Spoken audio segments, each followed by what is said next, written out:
It's your eye health experts, Prevent Blindness Texas, and welcome to Eyespiring, a conversation about all things vision and life.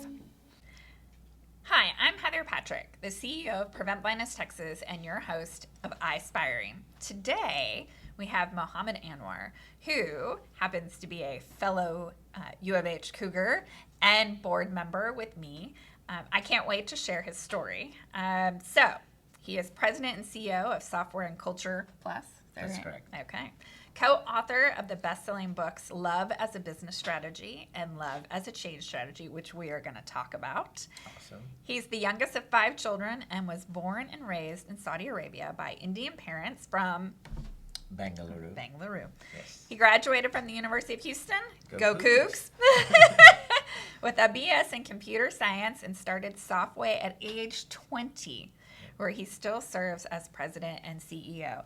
And he's got 2 children and a fabulous wife who is a 5-time Olympic champion. Is that right? All right. 1-time Olympic champion. Okay. And All 5-time right. medalist. Wow. That's pretty amazing. All right. You ready to dive in? Let's do it. Okay. By the way, she is a diver, so diving in is a good appropriate. Oh, all right. Reference. We're ready to dive in. I also make very bad dad jokes. Oh, that's I'm told by my daughter. She does not like my jokes. They usually don't until they're older. They don't appreciate the parent humor. Mm-hmm. All right. So tell us a little bit about you. Well, born and raised in Saudi Arabia, like you mentioned, to Indian parents. And I moved to the United States when I was 15 years old.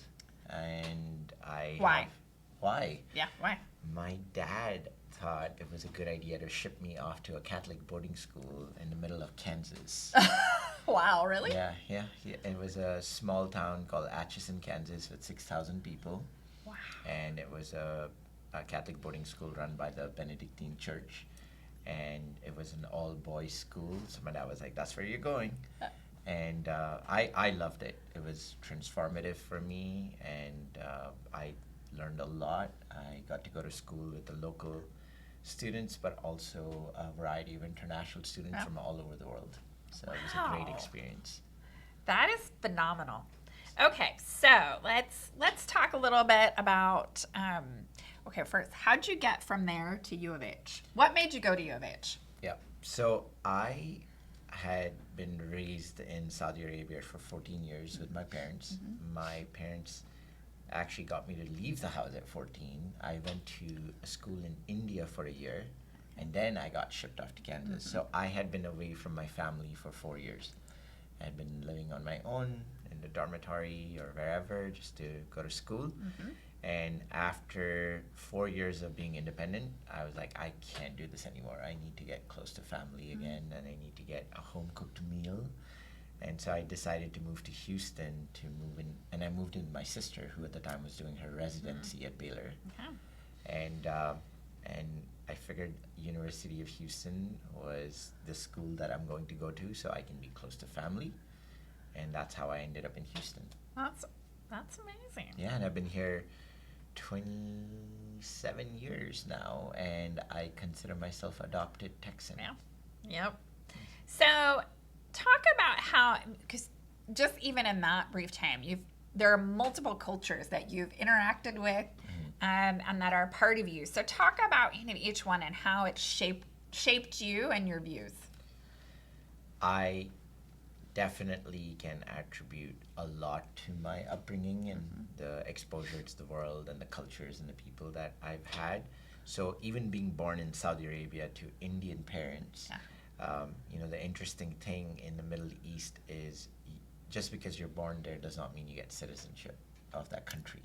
So you don't have birthright citizenship in those countries. You are still considered Indian, and you get an Indian passport, and you assume the citizenship of your parents. Interesting. And so living as an expat, even though I was born there, I was treated like an expat. I'm still a foreigner living in the Middle East, in Saudi Arabia in particular. And in the Middle East, there are a lot of expats. There are people from all over the world that come down to work over there. So I got my first exposure to American culture in Saudi itself, and a lot of the television shows sports, everything I watched were from the United States. And so I grew up watching Full House, NBA, NFL, but as a kid, not having lived in America, but being exposed to the American culture. And I went to an Indian school in Saudi, so I got best of all worlds. Wow. I got to live in Saudi, learn to speak English, Arabic, understand the culture, and then grew up watching American television, sitcoms. One of my favorite sitcoms was Full House. I love that show. And then Alf. Oh, I loved Alf. And then I went to an Indian school, so I ended up learning the Indian history, social sciences, the language. So Hindi was my second language in school, English was my first language, and then at home, my parents spoke Urdu.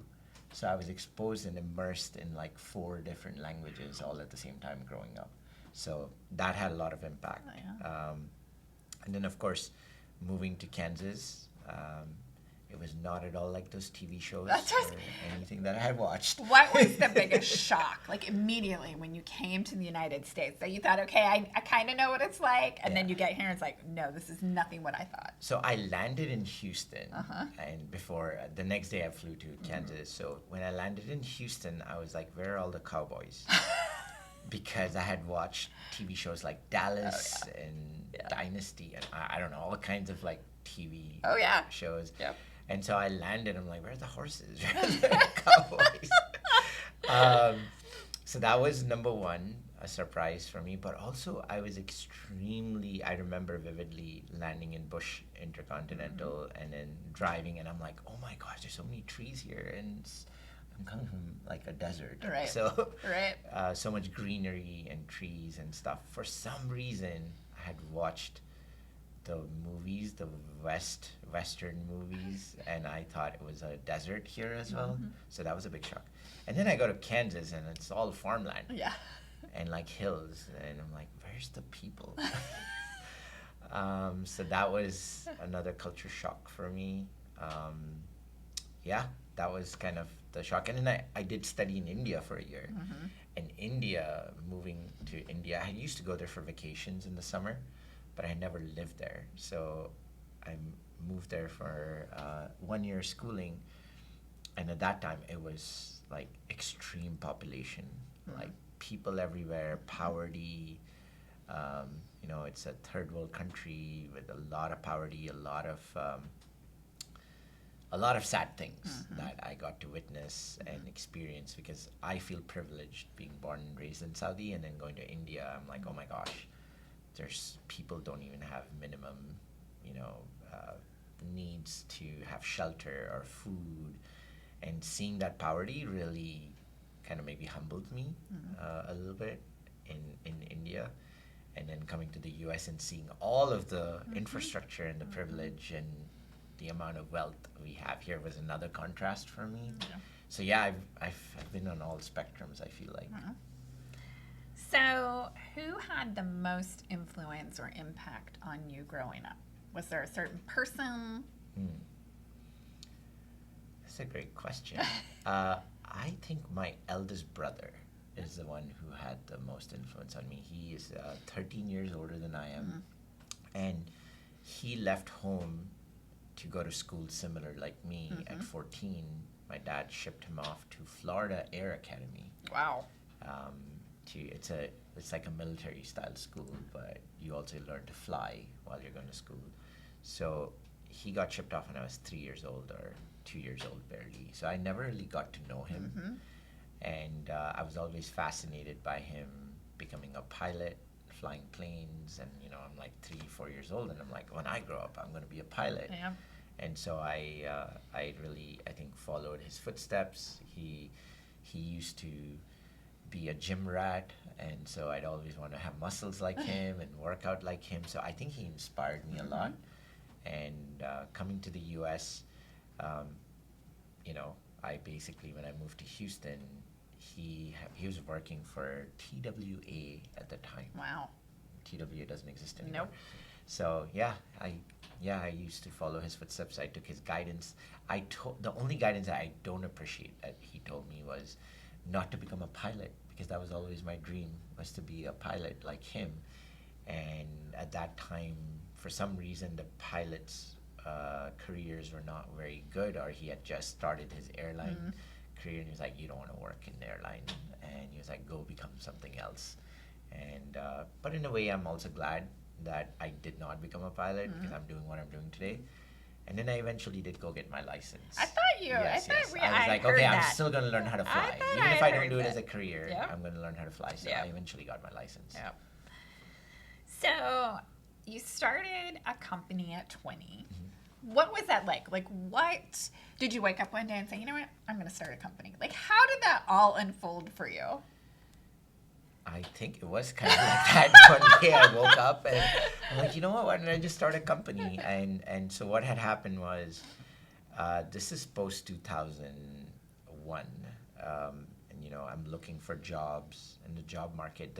The dot-com bubble had just burst in 2000.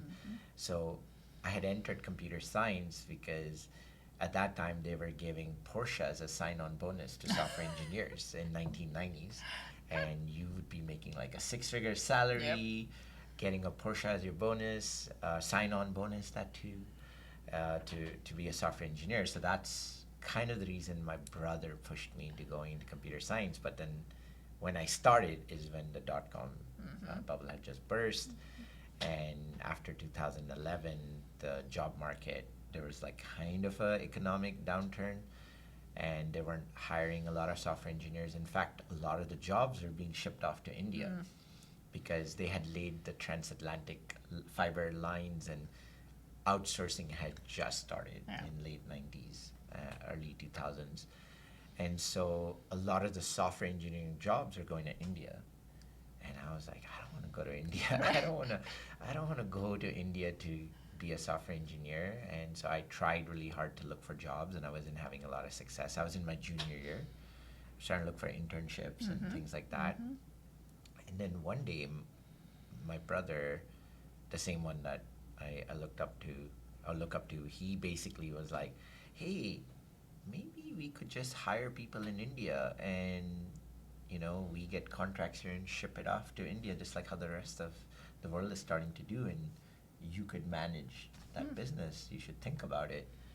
And as soon as he said it, I'm like, yep, I'm going to do that. Let's do it. And that's kind of how the company started. So it literally was just one day you woke up and said, I'm going to do this. That's it. That's what it was. I had no formal training, nothing. Never knew what head or tails was to start a business, or knew what it even meant. I just thought, I looked at the glamorous life of business owners and like, that's what I want. Yeah? How you feel about it now? I had a lot of remorse, but at the same time, I'm like, it's also shaped who I am today. I think I'm grateful for it. But looking back at it, I have no idea why I did what I did. But here I am.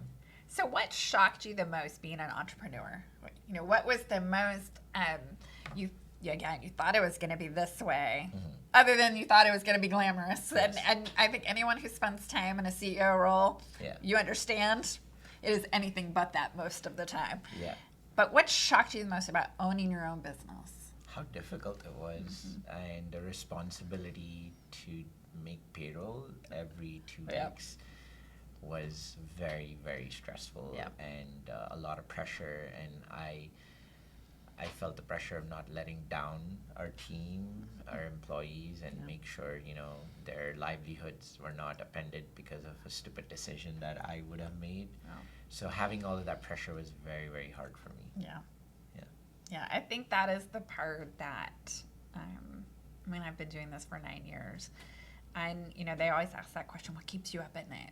Even when you're successful, you're still always thinking about, how do I keep it going, right? It's the, how do I get to success? That's a different challenge. And then how do I keep it, right? And not success for me, but success for the organization, because you're right. I mean, if my decisions cost us I can't make payroll, right? It's a huge ripple effect. Correct. Right? And I don't think as a CEO we talk a lot about that component, right? But it really is, for me, that is what keeps me up at night. Yeah. Is how do you continue to grow and really support your team so they can pursue their dreams?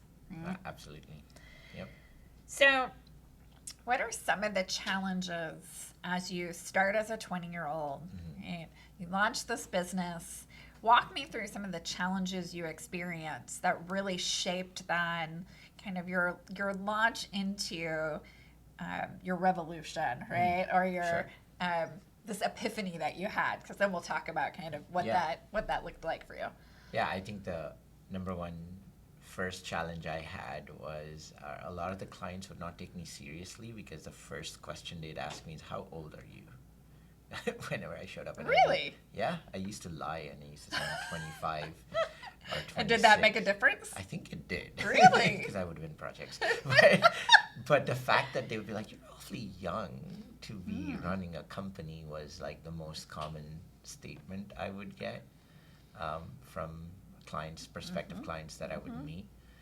And so I'd find myself lying, and I would do it intentionally. I'd feel guilty about it, but at the same time, I was like, I gotta do what I gotta do.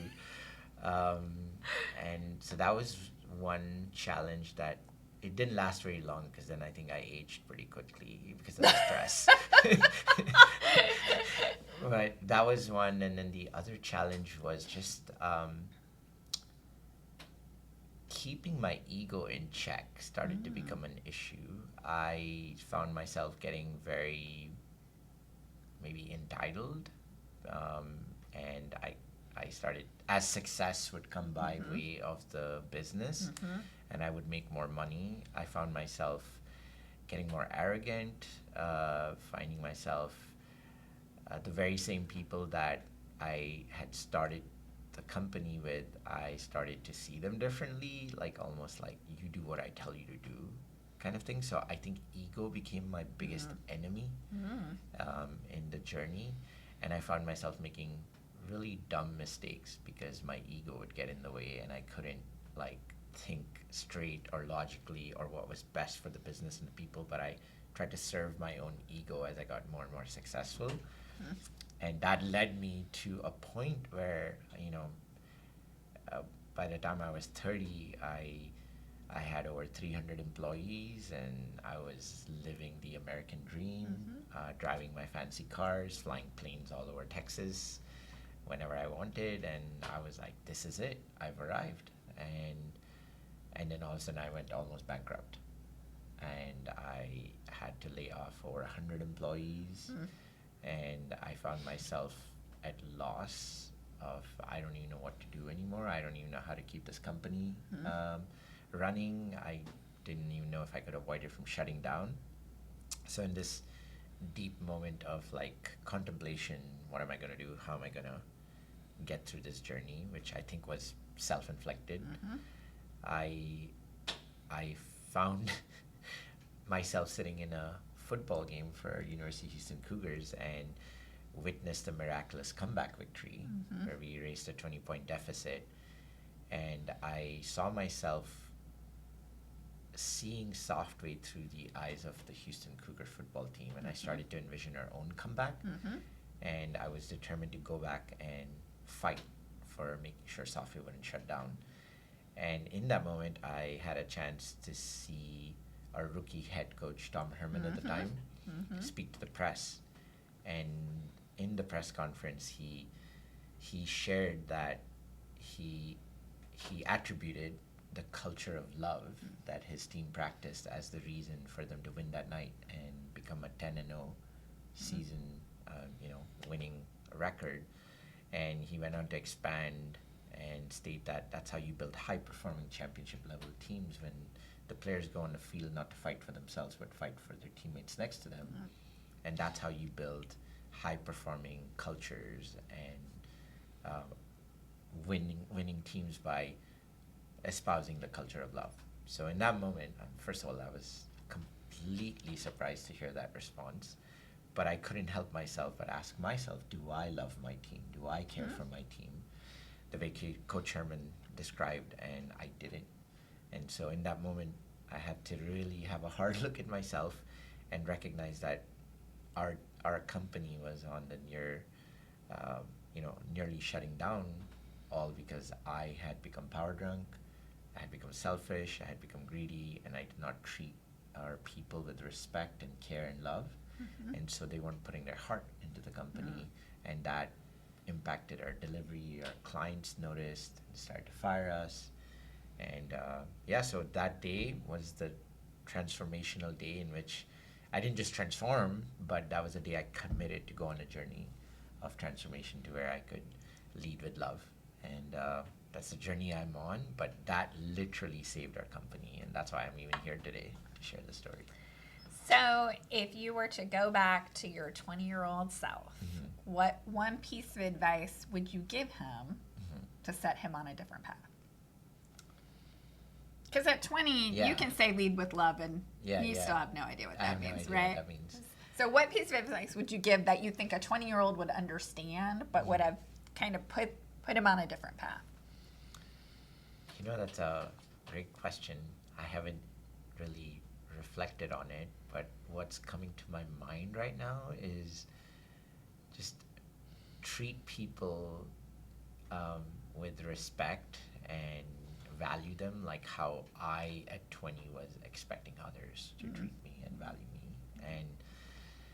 And maybe that would be my best advice. Is I think what happened was thinking about it, reflecting on my childhood and the way I was raised in a foreign country, and experiencing the workplace from the lens of my father, and seeing him come back from work every day and he would complain about the politics in the workplace, about all of the challenges in the workplace, and sometimes it was very dehumanizing for him. And I think I really didn't learn the lessons that my dad was sharing. And I think I decided that, that's just how the workplace is, and that's how you need to be. And I think I started to espouse the characteristics and behaviors that the corporate world expects. Even though I had never worked for anybody, I had worked for myself, I think I started to mimic a lot of the leadership behaviors that I thought would lead me to success, which was I have to have a command and control, and I have to hold people accountable from a punitive lens, and basically, judge them all the time. And that's how you get high performance. And I think I started to mimic that, and I really didn't learn from my father's experiences of the workplace that was not what I needed to let happen in my own company, but I kind of fell trapped for it. So you had this epiphany. Thank you, Tom Herman. That was a great season. It was. And you realize love is a part of how we can operate and build great teams. But love is not part, usually, of what we talk about even in the nonprofit sector, even though we are anchored in social impact. So talk about how you started to bring that word into your business and then share it with so many people. Because I would imagine it was a little scary, right? Because this is something very out of the norm. Right? I think now we talk more about it, but even now I think there are very few companies who have love as an anchor driving their business. Yeah. So I did the big mistake of sharing it before I started to practice it. And so what happened was I watched the game Saturday, saw the press conference on Monday, and on Friday I kept a company all-hands meeting with our India and US offices, and I told them I love you all. And everybody was like, what just happened? You should have seen the eye rolls. You should have seen the people were like, this is the same guy that just laid off my friends and coworkers a month ago, and here he's saying I love you all. So I obviously did a big mistake because people were like very skeptical, and people thought this is just the flavor of the month because I witnessed this miraculous comeback victory. And then I was given feedback right after that by one of my co-authors that, hey Mo, I don't think you need to come and tell people you love them after what just happened in our company. It's not, I don't think it's going to be received very well. So I decided in that moment, okay, he's right. I need to not talk. I need to walk the talk before I can talk the walk. So I went on a journey about a year and a half where I never brought up that concept or shared with anybody, and I decided I needed to just reflect on my own behaviors, and I needed to learn about what it means to lead with love. And so I learned more about servant leadership, and I realized that leadership style espoused that culture of leading with love. And so I went on this journey where I literally wanted to serve our team no matter what would happen. So if that meant I would bring coffee every morning or donuts, or I would share my food at lunchtime to put the needs of others before myself, down to I would be the last person to leave the office because I didn't want to leave before before the last person left. And then if our team had to stay back and work late, I would make sure to go pick up dinner for them and serve them. And so I tried to find anything and everything I could do to serve our team, down to the point, because we were going through a lot of financial struggles, I stopped taking a salary for 8 months just so that others could have their paychecks. I sold my Porsche, put the money back in the company. I sold my house that was fully paid off so I could fund the bridge for the company. So I started to do all of these things without people knowing I was doing these things. Obviously they noticed, but I wouldn't declare it. I would just go do it because I realized I needed to walk the talk. And then eventually, I think people saw the difference, saw the change. They lovingly started to refer to me as Mo 2.0 because I was an upgraded version. The Mo 1.0 was a bad version. And they started to come beside me and support me and forgive me, have grace for me. Doesn't mean I don't have Mo 1.0 moments even today. Yeah. I am backward compatible. And at times I do have my, they call it moments, lovingly again. Oh, Mo's having a moment.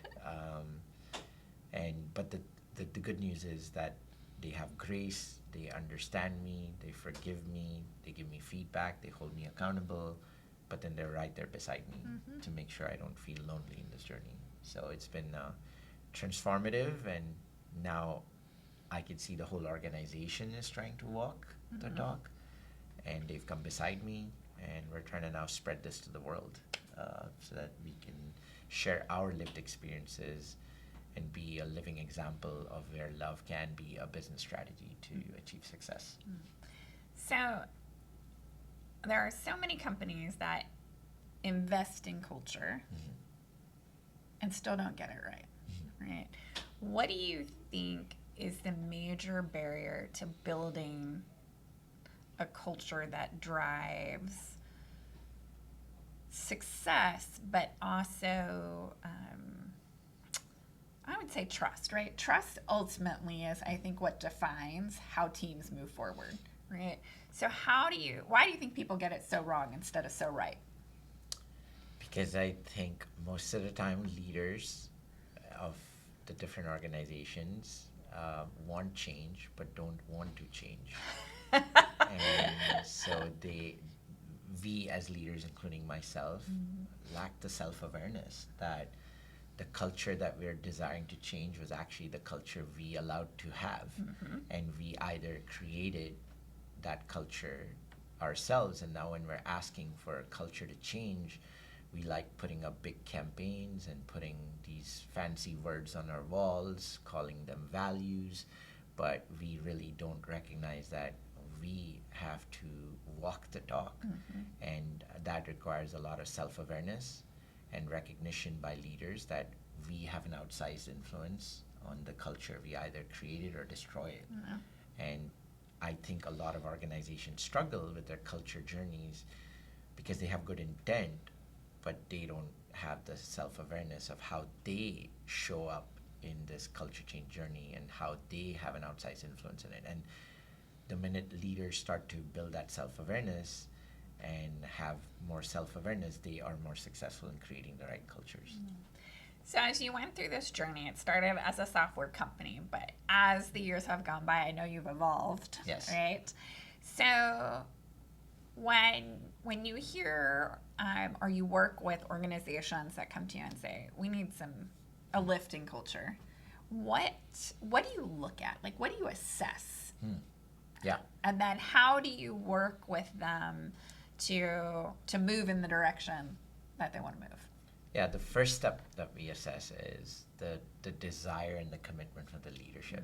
Because if the leadership is not committed to this journey, then we can put the best culture program available to that organization, and we might not see the organization move or realize the returns on it. And then the second step is we actually do an assessment. It's an assessment which we call Culture Counter, and it measures not the touchy-feely part, but actual lived experiences, the behavioral experiences that the organization is having, the members of the organization that are having. So we have a three-pronged perspective that we capture from the survey, which is, how am I showing up? How are my teammates showing up? And how is my boss showing up in scenarios? And so we give real workplace scenarios, and we ask them to rate on a Likert scale how they experience how do they show up in that scenario? Say, like, for example, conflicts. How do you show up in that scenario? How does your teammates show up in your scenario? And how do your boss show up in the scenario? So we do a 30-question assessment with scenarios with a three-pronged perspective, and then we interpolate the data to show their cultural experiences in the wall. And we can break it up by firmographic and or demographic, and share, like, down to which department is having a different experience from, say, another peer department. And we can basically do slice and dice the data to become more strategic in their culture program.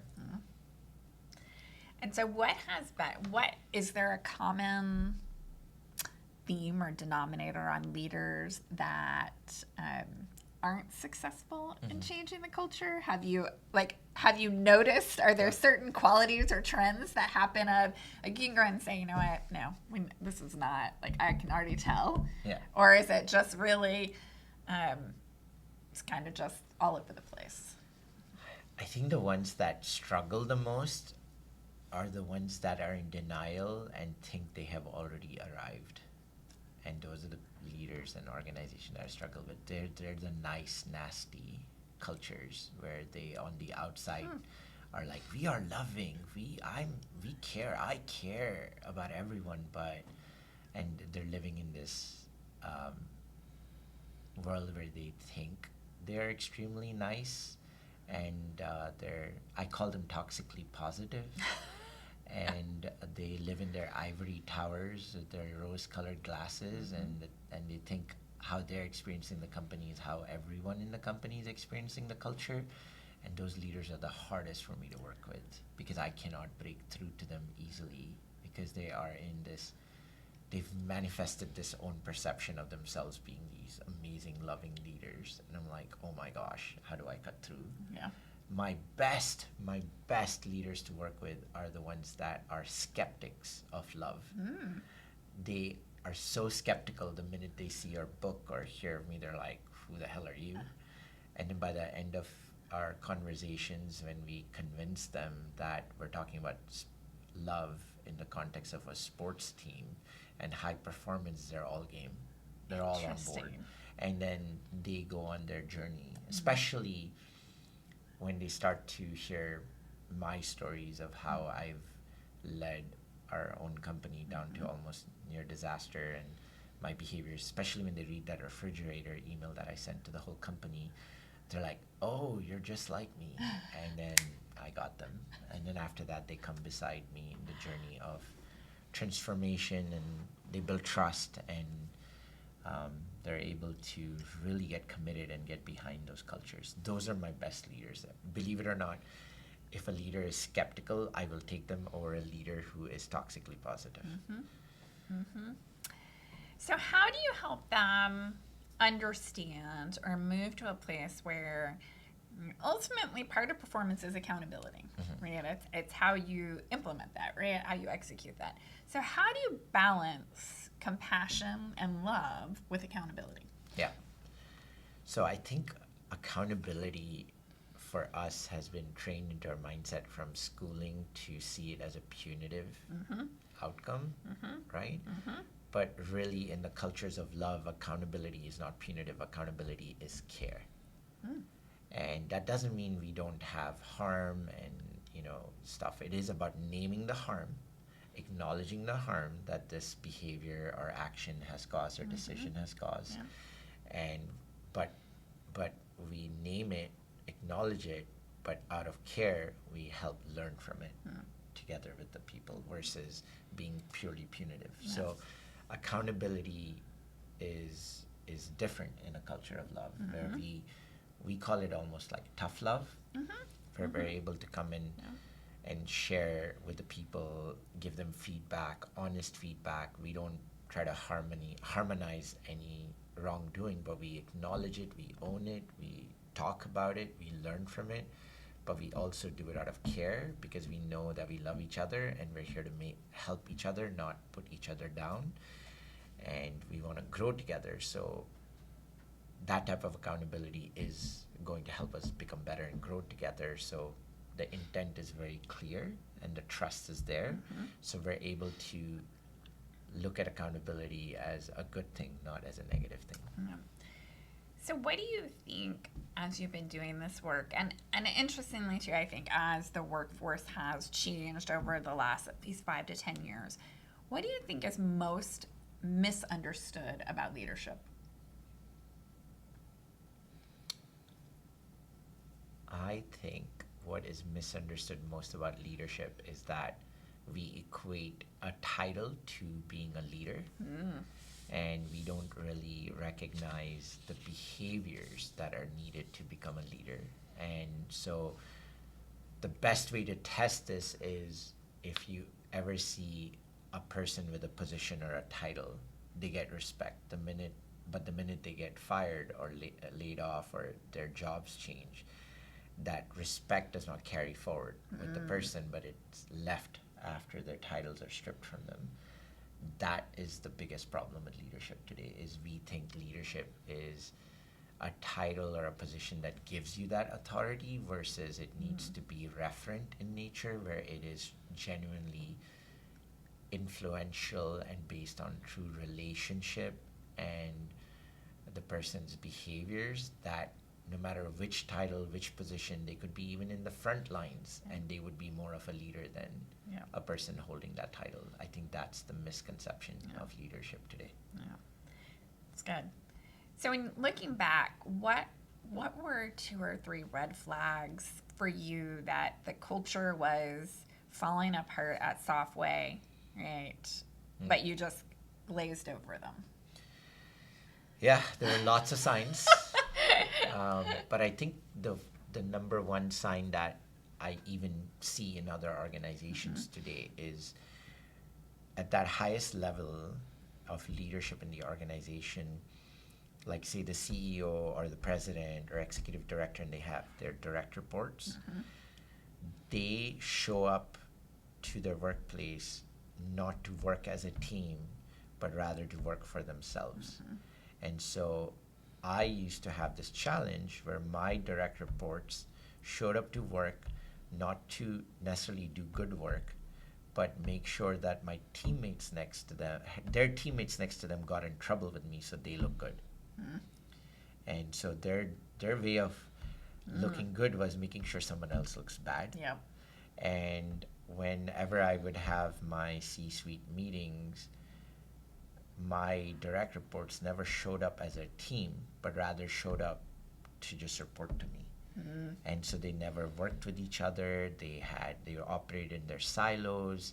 They hated working with each other. They did finger pointing, blamed the other department. In fact, we used to call it divisions. Why do we need to have divisions in our own team? And they would lead their own divisions, and all they cared about was, my team is not at fault. Your team is at fault. And I'm like, freaking it, they're all our team. This is my company. They're everybody. This is our team. Why are we constantly talking about each other's team members as your team and their team and my team. And I'm sitting here like, oh my gosh, our company is in a disarray because these leaders are out there to protect themselves, operate in silos, blame each other, and make sure the only way they look good is by blaming someone else on our own team. Instead of fighting with the competition, out there fighting with each other. And those are the signs. And I still see that. That's powerful. It is crazy in the workplace how disunited leadership teams are. Yeah. So you fixed that by demonstrating love and building trust, right? And so now, how do you evaluate success across your organization outside of growth or financial? Like what? So now, what are the green flags for you? How people make other people feel is a big measurement for people's culture, values that they bring to the table, how they treat each other, how they hold each other accountable. That for me internally is very important. And externally, it's impact. So before it used to be revenue dollars and metrics that were very artificial, but were also in conflict with how we needed to show up with each other. They were like opposing forces. Here we are saying you need to operate as a team, but what I valued was individual performance. So like even today's performance, systems in the corporate world is really, really messed up. They have ranking systems where they rank you against your peers, but then we should work together. We are united. We collaborate. But then I get assessed for my individual performance, and I'm assessed against my peers. So it's very much a conflictual process, and people are confused. People don't know if the words on the wall actually mean anything because they're being rated separately from what they actually are being asked to behave like. So that's a big problem. So how do you, a little healthy competition drives, right? So how do you balance that? How do you balance, because ultimately you can only be responsible for your performance, Correct. Right? But as part of your performance, working with your team, that's part of your performance, right? But how do you balance that? How do you motivate people, right? And still maintain the incentive to work as a team? Yeah. So I think that's where our corporate workplaces have got it wrong, is that we're creating internal competition instead of competition with the external forces. So the idea is if we help our teams start thinking about our competitors, who are we trying to compete with on the outside is far more important than internal competition, and rather let's come together to beat our competition on the outside. So if we can get leadership teams on the inside to recognize that their genuine competition isn't the person next to you, it's the other company leadership teams that are outside. That's who we should be competing with. So let's use that as a rallying cry to come together to become high performing. And now that doesn't mean we don't expect high performance of each other. Now we're able to expect higher performance of each other because we have a common enemy. If you want to use that language war. Right. But the idea is nothing is more powerful than aligning us together to compete against our outside competitor. And if we can then do that and from a place of love, then we will hold each other accountable to higher standards. Because now it's not about you looking bad in front of me. Now it's about I want you to level up so we can be better together. Yeah, you don't want to be the weakest link, Correct. Right? Yes. You want to build as strong as possible so you can beat that group over there. Exactly, right? and we know we can't do it by ourselves either. Yeah. So that's the mind shift that we need to have. So performance management should be assessed with that regard as well, and see what are we doing to help each other, support each other, how are we holding each other accountable to higher standards. It's fair game in performance management. I like that. That's really good. So it's all great to talk about change, but my experience has been that most of the time, even when people believe there is a change needed, they resist change once it starts to happen. Yeah. Right? How do you get past that? How do you help move that needle Where do you get the buy-in? How do you make that happen? Yeah, there's a big narrative out there that says explain the why and people will come alongside you. And I think that while there is a place to share the why, what really is needed is acknowledge the grief and the loss that the people are having in times of change. Because when you tell people to go on a journey of change, their resistance is not that they don't agree with the change. They see the rational, they see the business sense, they see the need to why they need to change, or why we need to go on a change as an organization. But what gets missed is the feeling of loss and grieving what they were used to, what they were comfortable with, their identity. If it's an org structure change and saying, now you should go to this department and you'll have this title, it is an identity change for them. And also a lot of the times when we create change, we almost fail to acknowledge and honor the past. The way we approach change as leaders is a lot of times like, yeah, everything we've been doing so far has been wrong. So now we should do this. And so you're not even acknowledging that, hey, people, we honor your past. We honor what you've done thus far. And we appreciate it. And we genuinely know what you've done to get us this far, but now it's time to go on this other path. So honoring the past, giving the space to grieve, and understanding their loss of identity, loss of comfort, loss of familiarity, all of that has to be acknowledged to bring people along in a journey of change. And that's when you lead change with love, and not come down and say, thou shalt do this, or you have another job you can go find. Or if you don't do this with those threats, that is leading change with fear. And fear does not help people come along in the side of change. They might do it out of force, but along the way you lose a lot of the other characteristics that you expect people to come with, which is the innovative thinking. The side of the brain shuts down in times of fear, so they might just come beside you like robots, but doesn't mean you'll realize the value in the change journey you're expecting them to bring. That is really brilliant and really insightful. Because you're right. I've done this work for a long time, and even in my own leadership, I don't know that I have said I understand your loss. Like, I get it. Yeah. That is really brilliant. Thank you. All right. So there's my takeaway. I need to go assess how I'm managing change. There you go. So let's switch gears a little bit, because now you're walking into this new world of AI, right? And you have a philosophy there too, wrapped around love. Yes. Right? So talk a little bit about that and the evolution of Softway into working with AI, and how you've anchored it in love, and what you really want to do around that.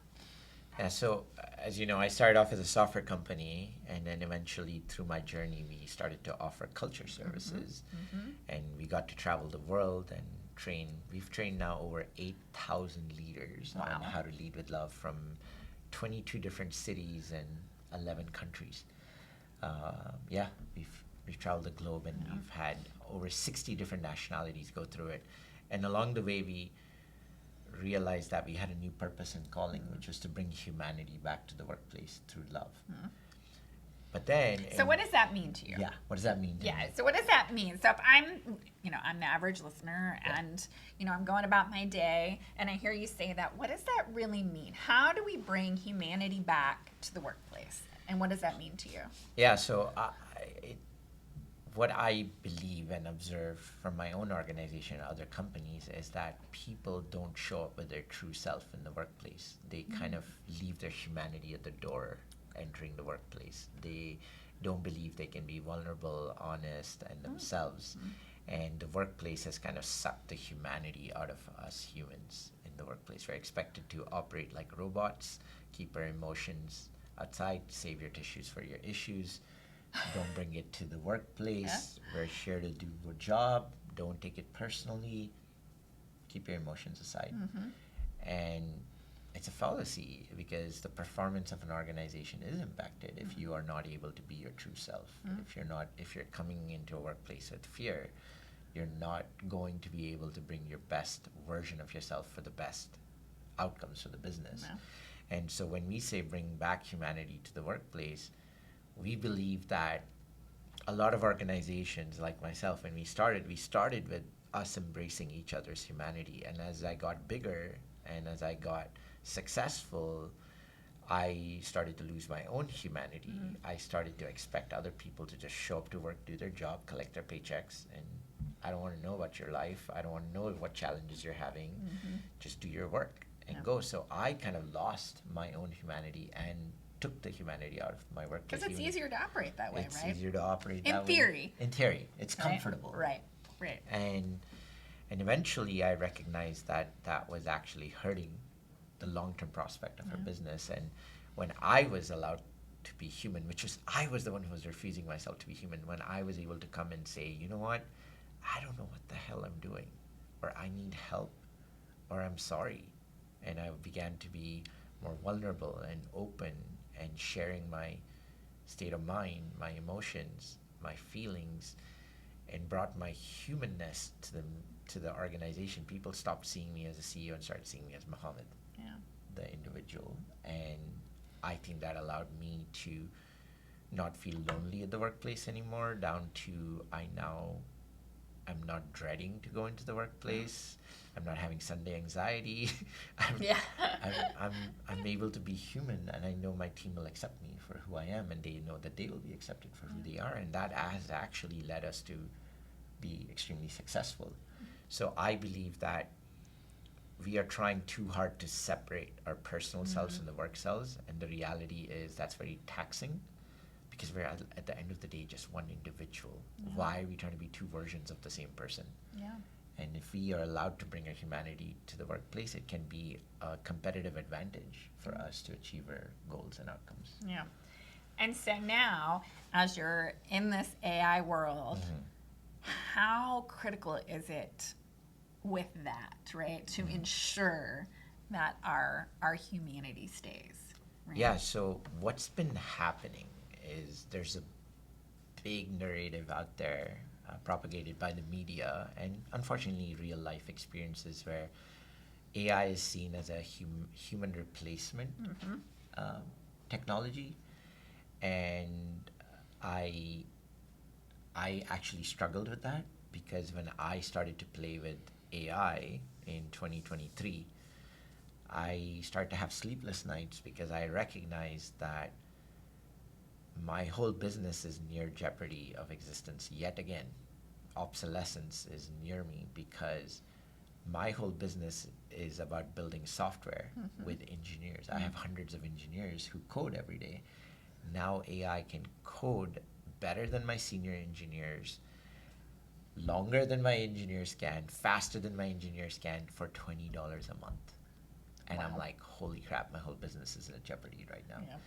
And I had a lot of time to think about it, but then I also started to play with AI more and more and more and learn the mechanics of AI. And I recognized late last year, by going through my own journey, that AI is actually not here to replace humanity. It's actually here to make us more human again. Because what I found for myself is that I'm able to offload a lot of my robotic manual tasks to AI, and now I'm able to spend more time talking to people, socializing with them, building relationships, having one-on-ones that I always used to put off because I had a lot of other emails and work to take care of. And I also realized that AI is modeled after humanity. It is modeled to mimic humans, and it's actually doing a much better job at humanity than us humans are. We've become more like robots, and machines are becoming more like humans. And I saw an opportunity that we can actually use AI as a strategy to bring back humanity to the workplace instead of it replacing humanity. So that's we call that philosophy and framework the humane first framework. I love that. Okay, so we're gonna do lightning round questions. Let's do it. All right. What's the best leadership advice you've ever received? To look for the good in others while you look for your own weakness. Ooh. Oh, that's good. Yes. So, a failure that became a blessing outside of Softway almost closing. What else? Failure that became a blessing outside of Softway. It's a good one.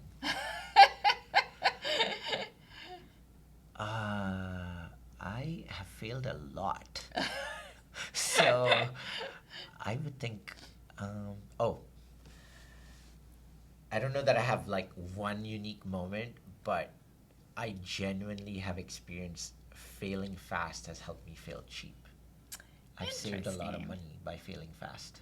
Interesting, because it's been such a huge failure that it was undeniable and you know you had to change. No, I failed so fast that I didn't waste money Oh, gotcha. in the same thing, thinking I was going to succeed. Okay. So I got to pull my money and put it into something else. All So right. I've had that happen to me many, many different times. So I built some products that failed so miserably that I saved money not investing any more into it. So Wow. things like that. So Yeah. fail fast, fail cheap. Okay. A daily habit you can't live without. Working out. Still every day? I try to work out like 6 days a week. Wow. I need my time to love myself by working out and lifting weights or playing sports or just doing even biking. A stationary bike will help me just clear my head, center myself. I also use it as a time to reflect. So my co-authors and everybody make fun of me because I listen to the most awkward playlist while working out. I listen to Enya, and they don't understand it, but I'm like, results matter. Yeah. And Yep. so it actually is a time where I'm working on my physical health, but I'm also introspecting on how the day went. Did I treat people the way I want to? Have I hurt anybody that I need to apologize? How could I have shown up differently? So I'm able to like kind of collect my thoughts while I'm working out. Yeah. And that way, after that, I'm able to be present for my family. Oh, that's amazing. What's the one thing you're still learning? I am still learning to unlearn. Oh, That's tell me been more. my What does that hardest mean? thing. So we talk about learning all the time, but read more books, watch more TED Talks, and keep absorbing and keep learning. But what I'm recognizing is that a lot of us leaders have learned a lot of behaviors and things that we believe are facts and truths. And we have a hard time unlearning those behaviors, so we may relearn the new ways of thinking, new ways of doing work. And so unlearning is the highest form of learning, but many leaders don't even appreciate the point of unlearning. What I believe to be true might not be true anymore. Yeah. What has served me in my behaviors might not serve me anymore. Yeah. So how do I unlearn that knowledge or unlearn those behaviors is what I'm learning to do. Yeah, that's very powerful. I tell this story often, but it's because there was such a pivotal moment for me. We were in couples counseling, and the counselor said to me, what has served you well for the first 40 years, it's not what's going to make you successful for the next 40 years. And it took me a long time to really understand what that meant.